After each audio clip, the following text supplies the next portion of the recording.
तवील मुज़ाकरात के बाद बिलाखिर कल वाली जगह पर, जहाँ पर सड़क के फुटपाथ पे बिठाया गया था। हादी साहब बिलाखिर आपको परमिशन मिल गई सर? जी देखें, अभी इनके लिए खाना मंगवाया आपने? आप खुरम साहब खाना ये खा रहे हैं, इनके लिए इंटरव्यू, पानी की बोतलें मंगवाई हैं। मैं हैरान हूँ इस प्रोटेस्ट में। खुरम साहब जितना नुमाया है उतने मुजाहिरीन नहीं नुमाया।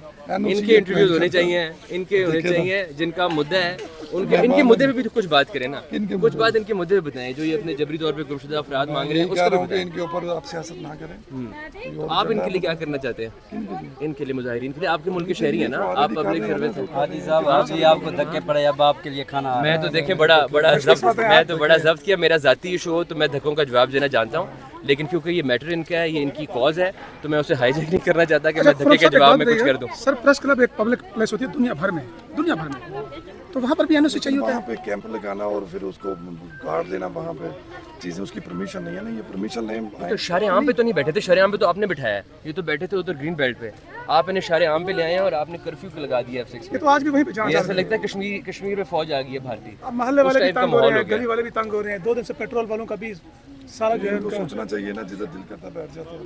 नहीं आप बिठा दे सर, आप बिठा दे स्पेसिफिक पॉइंट पे, आप खुद बिठा दें इनको। अभी ये 4 घंटे उस गली में बैठे हैं, अभी ये इस गली में आ गए। नहीं 4 घंटे 10 मिनट भी नहीं बैठे, नहीं बैठे थे। नहीं 4 घंटे पहले तो शायद आप खाने के पराठे खा रहे होंगे, 4 घंटे पहले तो ये भाई तो हमारे बस साथ वो भी आपके साथ 4 घंटे नहीं, सारे तो आपके हमको साथ 4 घंटे रोज दूसरा स्टेक बना 4 घंटे पहले तो खुरम साहब पराठा और लस्सी खा रहे थे खाने में, 4 घंटे पहले नाश्ता ऐसा कुछ नहीं हो रहा था। आप अपने रिपोर्टर्स भी तो साथ लेके आती हैं, इससे तो ये इशू है। अच्छा आपने इनकी भी क्रेडिबिलिटी पे सवाल उठा दिया, इनकी भी क्रेडिबिलिटी। रिपोर्ट करना सर गलत है क्या? तेरे साथियों का काम है रिपोर्ट करना। जो साफी खड़ा होगा हक के लिए वो इनका है। ये मेरे में खाना खा रही खा गए हैं। नादिर साहब जो साफी खड़ा होकर खा वो इनका है, बस आप ये समझिए। सर आप खुद खाना मैरियट खा कर आए हैं, वो ये रोडों पे खा रहे हैं। हम बिल्कुल नहीं खाए जी, हमने सुबह अपने घर में नाश्ता किया और हम अभी आए हैं। आप इतना रेम ना खाएं, आप भी वहाँ पे बैठ के पिज्जा खा रहे हैं। और आपका तो पिज्जा भी सरकारी है, हम तो अपनी जेब से खाते हैं जो खाते हैं, ये भी बड़ा मसला है ना, वो तो हमारे टैक्सों के पैसे का पिज्जा है। मैं जब खाऊंगा इनको साथ खिलाऊंगा। नहीं खिलाया आपने, 2-3 दिनों से खा रहे हैं आप, कब खिलाया आपने? इनको बोले बोले मैंने पिज्जा खाया, भी इनको भी खिलाता हूँ, बोले नहीं खिलाया मुझे नहीं खिलाया पिज्जा। पिज्जा नहीं खिलाया। हुजूर में पिज्जा की बात क्यों कर रहे हैं आप? रोड कोने में बेटा ये इंसाफ मांगने आए पाकिस्तान की रियासत से, यानी कि ये पाकिस्तान को और पाकिस्तान के आइन को मानते हैं। मेरा ये ख्याल है कि रियासत को नरमी का मुजाहरा करना चाहिए और इन लोगों को इजाज़त देनी चाहिए कि ये अपना एहतजाज एक तो रिकॉर्ड करवाएं और दूसरा रियासत के लोगों को भी इनके साथ बैठ के इस मामले का हल निकालना चाहिए। रियासत जो है ना आर्जी पॉलिसियाँ अपनाए हुए 2004-5 से ये फॉर्मल एहतजाज चाह रहे हैं। अलग लापता अफराद का मसला थोड़ा पुराना है, फॉर्मल एहतजाज जो है 2004-5 से चल रहे हैं।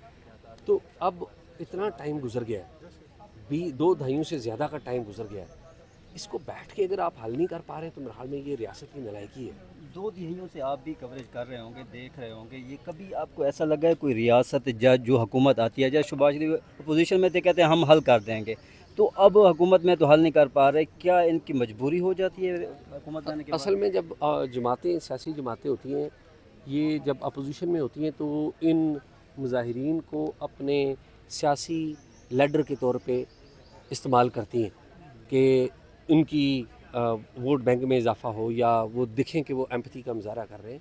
लेकिन जब ये हुकूमत में होते हैं तो ये कुछ नहीं करते या कुछ करने की हिम्मत नहीं करते। इस सारे मामले का जो ताल्लुक़ है वो रियासती इदारों से है और रियासती इदारों से कंप्लेंट भी इन लोगों को रियासती इदारों से है। लेकिन अच्छी बात तो ये है कि ये रियासत के दारुल-हुकूमत में आके रियासत से ये एहतजाज कर रहे हैं, तो उसका मतलब ये है कि रियासत को नरमी का मुजाहरा करना चाहिए और जो लोग रिस्पॉन्सिबल हैं उनको चाहिए कि वंस फॉर ऑल इस मसले को हल करें। पूरी दुनिया में बदनामी है पाकिस्तान की।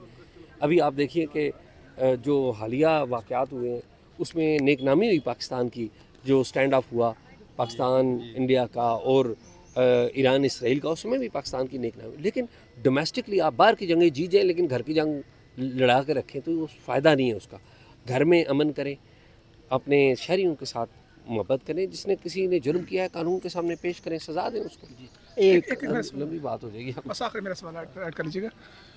एक वो हैं कि जो पहाड़ों पे चढ़े हुए हैं, एक वो हैं कि जो ज़मीन पर उतर कर आपके पास आपके आइन और कानून को मानते हुए आपके पास आए हुए हैं। पहले भी 1 महीने बैठे रहे, आपने उनको एक दिन भी क्या 1 घंटे के लिए भी एंगेज नहीं किया, और अब भी नहीं करना चाहते, तो क्या मैसेज लेके जाते हैं अगर अब भी खाली जाते हैं? यही बात तो मैं कह रहा हूँ ना, मैंने यही बात आपसे पहले भी मैंने यही बात कही कि ये जो लोग इस्लामाबाद में आए हुए हैं, इस्लामाबाद दारुल-हुकूमत है पाकिस्तान का, ये पाकिस्तान की रियासत के पास आए हुए हैं कि रियासत हमें इंसाफ दे। अगर ये भी खाली आते जाते हैं तो उसका मतलब ये है कि ये रियासत से मायूसी होगी। फिर कल कलां खुदा न खास्ता इन लोगों में कुछ ऐसे लोग हैं जो पहाड़ों के ऊपर चढ़ जाने वालों में शामिल होंगे, तो फिर हमने कहना है कि ये तो दहशतगर्द है। तो हमें दहशतगर्द बनाना नहीं चाहिए या सेपरेटिस्ट हमें बनाना नहीं चाहिए। ये जो पॉलिसी है ना, इससे तो और ज़्यादा लोगों में मायूसी हो रही है, और मायूस होकर लोग, आपने उनको सहारा नहीं दिया तो वो किसके पास जाएंगे? मिलिटेंट्स के पास ही जाएंगे ना। रिक्रूटमेंट में इजाफा होगा। जी ज़ाहिर। Thank you.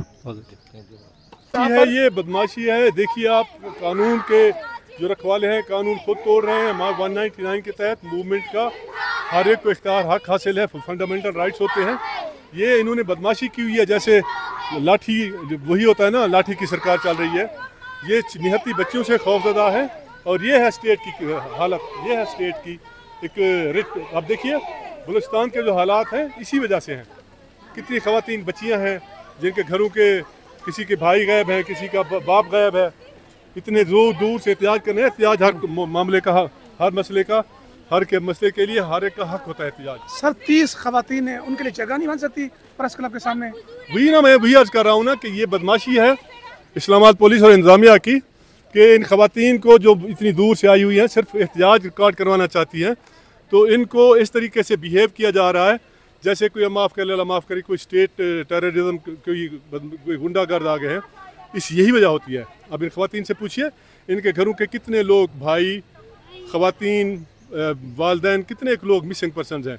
इन लोगों से पूछिए ना जो लाठियाँ लेके खड़े हैं, कोई एक बंदा इनके फैमिली में से कोई एक बंदा मिसिंग हो जाए रात को, एक रात के लिए, सिर्फ एक रात के लिए, तो लग पता जाता है। बदमाशी है, लाठी गोली की सरकार है, इस तरीके से चलाने की कोशिश। वो कहाँ है वो ऐसे जो कहता था, वो ब्लडी, वो कहता था कि जी ये एक SHO की मार है। आप जाइए ना ज़रा, ये मामलात बैठ के सुलझाने के होते हैं। इनसे बैठ के गुफ्तगू की जाए। ये हमारी बच्चियां हैं, कौम की बेटियां हैं, हमारे इन नौनिहालों को। अब देखिए इनके जितनी भी ख़वातीन मौजूद हैं, इन सब के। सर एक बात बताइएगा, जब मिसिंग पर्सन का जब भी मामला उठता है, बात करते हैं तो एकदम कहते हैं जी ये तो BLA के जो है सपोर्टर्स हैं या सहूलतकार हैं। एक्चुअली आपको एक लंबी गुफ्तगू है, चूँकि जो बलूचिस्तान के मिनरल्स हैं, सोर्सेज हैं, वो एक्चुअल रूट वही है। सिर्फ एक वजह मुझे ये बताइए कि बाबा नवाब अकबर बुगटी को क्यों शहीद किया? अच्छा, इसी तरह अख्तर मेंगल साहब के भाई, कौन सा वो पॉलिटिकल लीडर है जिसको इन्होंने पपेट गवर्नमेंट बना लेते हैं अपने पर्पस सर्व करने के लिए, और वहाँ से मिनरल्स निकाल रहे हैं। और लोग अगर हक के लिए आवाज़ उठाते हैं तो उनके खिलाफ फिर सारी की सारी स्टेट मैकेनिज्म चल पड़ता है, पूरे का पूरा एक। आप देखिए किस तरीके से ख़वातीन, छोटी छोटी बच्चियाँ हैं, 15-15, 10-10, 12-12 साल की बच्चियाँ हैं, इन बच्चियों को कैसे ट्रीट किया जा रहा है? 2 बच्चियाँ 10 साल जिनकी उम्र है, एक 9 साल की, एक 10 साल की, और उनमें से एक बच्ची जिसकी उम्र 3 माह थी, उसका बाप गायब हुआ था, और दूसरी की 8 माह। दोनों सड़कों पर, शाहराहों पर जिन्होंने बाप की शक्ल भी नहीं देखी, मुझे अफसोस के साथ कहना पड़ता है कि मैं एक मेल पर्सन हूँ, दिल रोता है। मैं आंखों से आंसू नहीं बहा सकता, दिल रोता है। ये क्या है? What is this nonsense? जिस बच्ची ने अपने बाप की शक्ल नहीं देखी, जिस बच्ची ने अपने भाई की शक्ल नहीं देखी, 9-9 साल 10-10 साल से मिसिंग पर्सन है। यस, अगर कोई मामला है, इशू है, बैठ के उसको रिजॉल्व करें। इस तरीके से मत बिहेव करें। अब होता क्या है कि फिर कहते हैं कि जी उसमें रा इन्वॉल्व है, फिर कहते हैं मूसाद इन्वॉल्व है। ये बच्चियाँ 9 साल की बच्चियाँ, मूसाद और रा से इनका क्या वास्ता है, क्या ताल्लुक है? रा क्या मूसाद और रा ने बच्चियाँ गायब की हुई है?